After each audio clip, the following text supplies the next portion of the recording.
Milline roog on iga-aastaselt teie jõululaual? Karvane, loom või siis mingi kujuke. Olen kuulnud, et teile meeldib ainult ühtesid panna. Ka kahtisid meeldib panna. Mis on sel aastal kooli suurim saavutus? Mida nad on teinud? Palju raha tuulde paugutanud. Milline päev aastas on teie jaoks kõige olulisem? Iga nädal on üks reede. Seda peab tähistama. Mitu last teil on?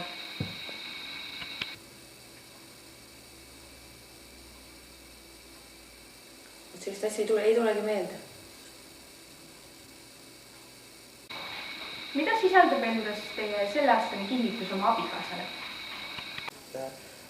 Roosa salvrätikud, roosa vildikas ja roosa deodorant. Mida te tavaliselt pulmaka peale joote? Vett tuleb juua ju loomulikult, iga päev kindlasti. Ja kellukese limonaad, mis on meie lapsepõlvest saadik olnud väga oluline lemmiklimps ja seda me joome. Sellega olekski lõppenud. Aitäh teile vastamast!